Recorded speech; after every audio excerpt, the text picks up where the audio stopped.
¿Qué tal? ¿Cómo están? Bueno, vamos a retomar el estudio de la tercera declinación. En el video anterior o en la clase anterior habíamos trabajado con el primer grupo de sustantivos que componen la tercera declinación, me refiero a los temas en consonante.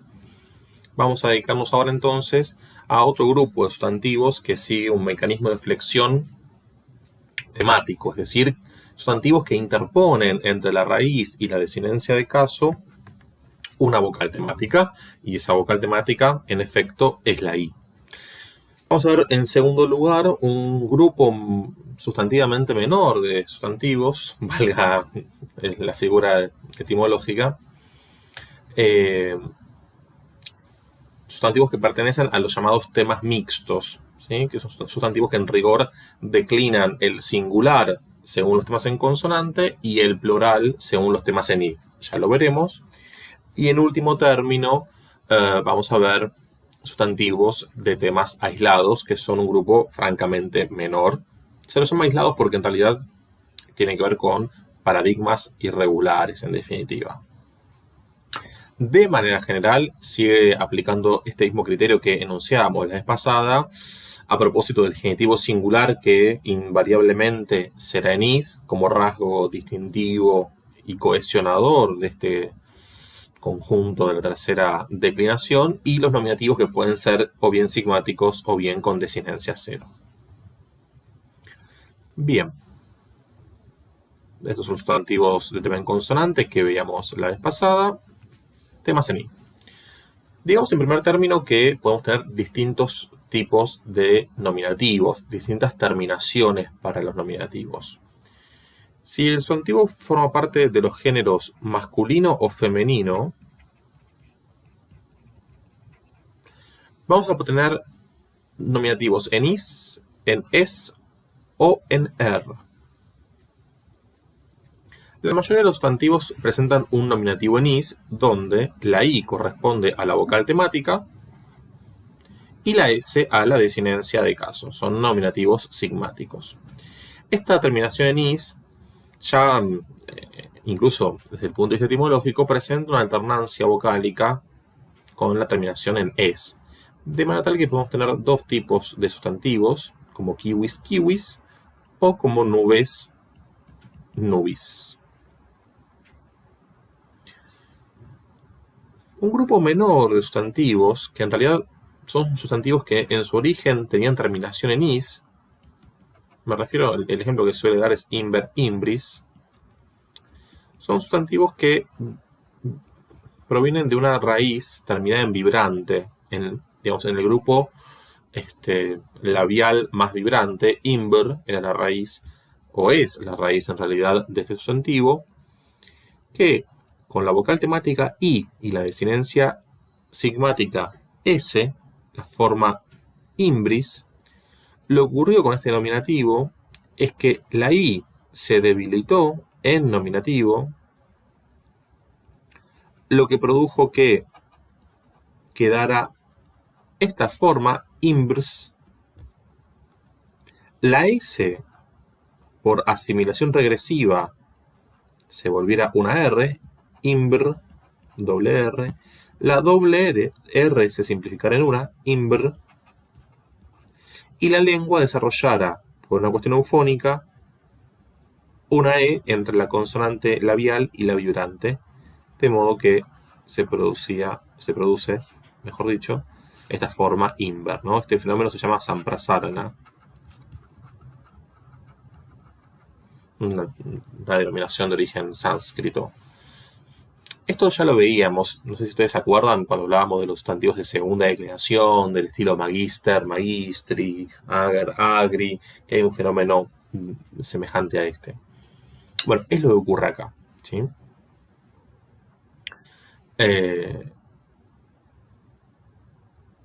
Y por último tenemos sustantivos de género neutro que van a tener un nominativo terminado en e, en al o en ar.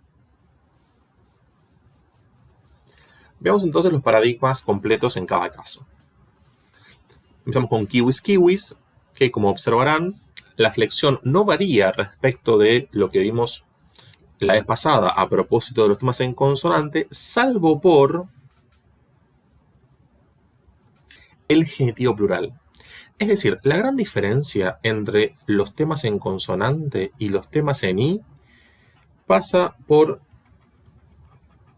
el genitivo plural. Los sustantivos de tema en consonante van a ser genitivo plural en mientras que los sustantivos de tema en i van a ser genitivo plural en ium, porque precisamente interponen esta vocal temática de la que hablábamos al principio, y esta vocal temática i, entre la raíz del sustantivo y la desinencia de caso. Y eso se ve en el genitivo plural.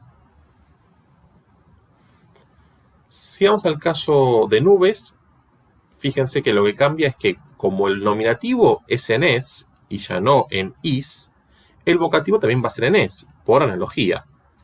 El resto es igual y aparece la desinencia es del plural. La única diferencia entre el singular y el plural es la cantidad de la vocal. Nubes en singular es breve, nubes en plural es larga. Ahora, en el texto, cuando nosotros analizamos un texto, no aparece indicada la cantidad por lo general, de manera tal que el contexto permitirá desambiguar si se trata de un nominativo, un vocativo singular, o de un nominativo plural, o vocativo plural, o acusativo plural. De cualquier manera, noten que la diferencia nuevamente vuelve a aparecer en relación con temas en consonante en el genitivo plural que termina en ium. En el caso de imber, que hablábamos recién, imber imbris, noten entonces que a partir del acusativo y en adelante aparece la raíz pura de este sustantivo imbr, ¿sí? Ya cayó la e y se sigue con esta raíz imber, imbris, imbri, imbre. Y el plural no presenta ninguna novedad, a excepción del genitivo plural que ya hemos visto. Ahora bien, hay algunos sustantivos de estos temas en i que hacen más ostensible su vocal temática y etimológica, digamos así, arcaica desde el punto de vista de la evolución o de la historia de la lengua.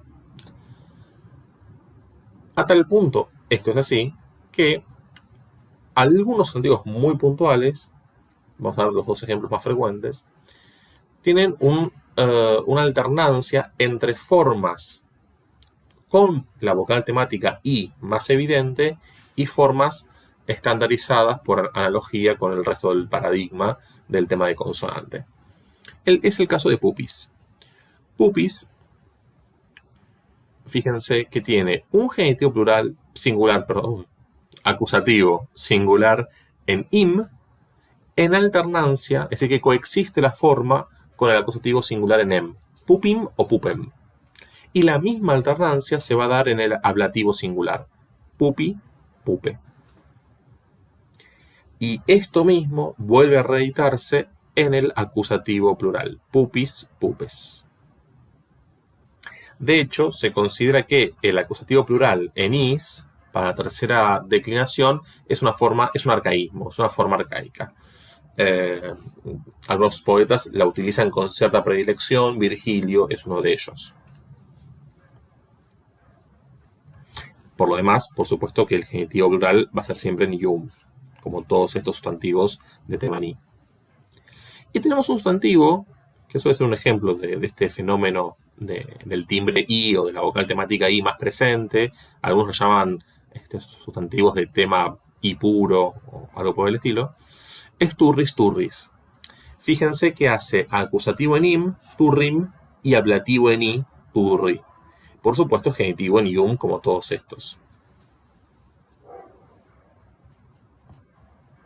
Vamos a los neutros.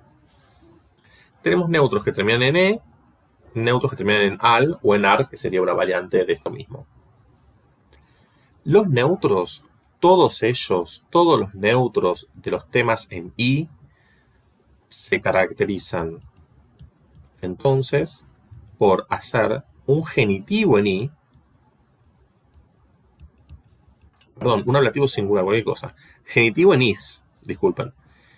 Estaba anotando otra cosa y me distraje.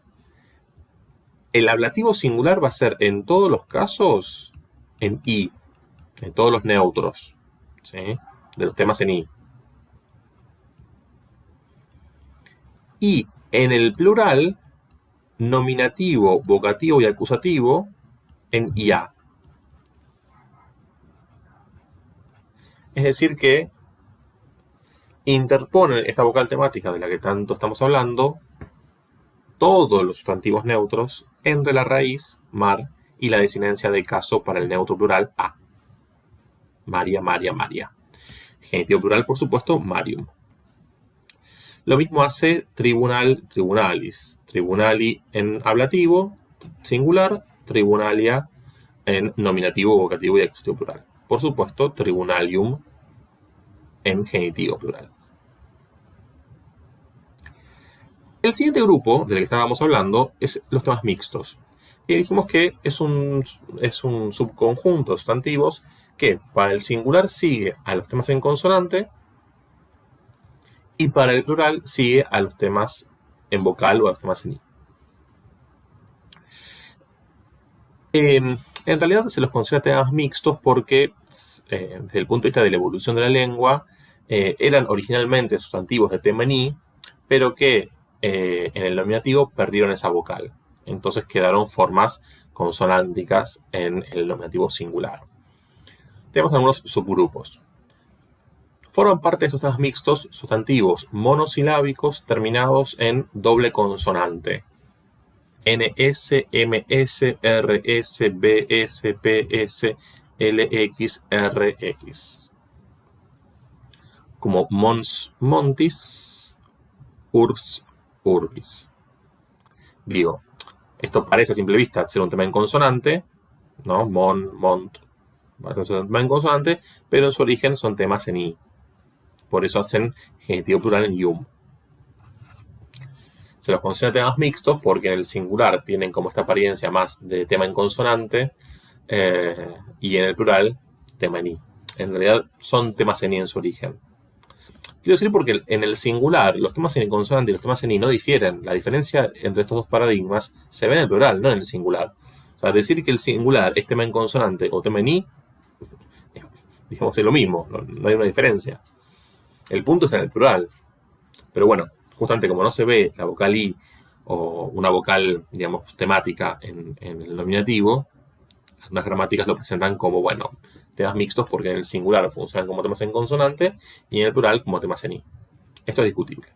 Lo que tienen que saber es que estos nominativos que tienen apariencia de temas en consonante, en el plural funcionan como tema en i. Entonces, el genitivo plural va a ser en ium.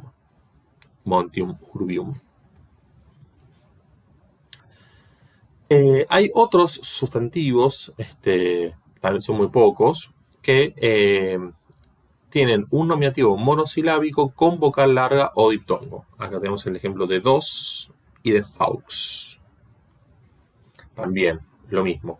En su apariencia son temas en consonante, pero forman parte de estos antiguos temas en i que perdieron esa vocal i, pero que bueno, en el genitivo plural se conserva y por eso se considera que en el singular, si en el paradigma de tema en consonante o de tema en i no cambiaría en nada, y en el plural funcionan así como temas en i, por eso genitivo plural en ium.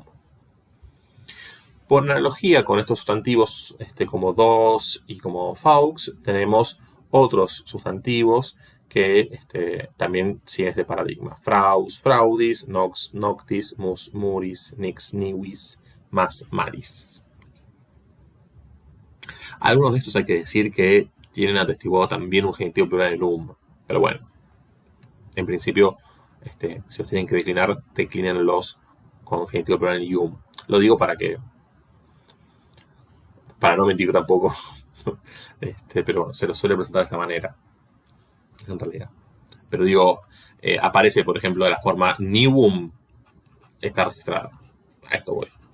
Coexiste con niwium, por supuesto que sería la estandarizada. Me refiero a este sustantivo nix, niwis. Bueno, y por último, para terminar este panorama de la tercera declinación, vamos a ver los temas aislados. Son muy pocos estos que ven aquí. Son sustantivos que presentan a todas luces una declinación irregular. El sustantivo más frecuente quizás sea wis wis, significa fuerza, poder, violencia, según el contexto. Y fíjense, nominativo wis, vocativo por asimilación, acusativo wim, genitivo wis, como figura en el enunciado, dativo we, ablativo we. Es decir que tenemos dativo y ablativo iguales. En el plural, fíjense que como se agrega la terminación es, esta S de wis rota y pasa a wires. Porque si tenemos wises, digamos, esta S en posición intervocálica se sonoriza, ¿no? Este fenómeno que ya hemos visto varias veces en distintos contextos. Wires, wires, wires. No confundir wires con el sustantivo wir, wiri, de segunda, varón, porque el plural es wiri, no wires. En el acusativo está la alternancia wires, wiris, ¿sí? Wiris es más arcaico. El genitivo es un tema en i, esto a todas luces, hace genitivo en ium. Y después wiribus, wiribus.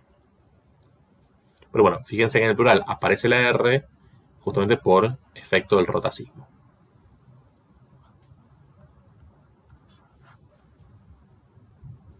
Después tenemos vos, bowis, que la particularidad que tiene es la forma boum en el plural, es decir, que no hace un plural en tema en i, es en y la W, digamos, se simplificó en una sola. Esto que hubiese sido boum, bueno, boum. Y noten que,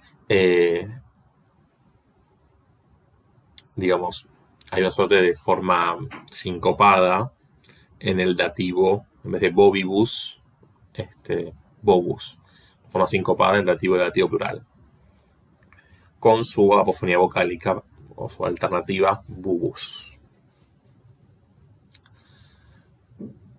Respecto de Júpiter, Iovis es un singularia tantum, es decir, un sustantivo que se declina solamente en singular. Júpiter, lógicamente. Noten que Júpiter es la forma para el nominativo y el vocativo por analogía, y el resto adopta la raíz yo. Entonces, yowem, yowis, yowi, yowe. Bueno, acá entonces este panorama por la tercera declinación. Seguimos.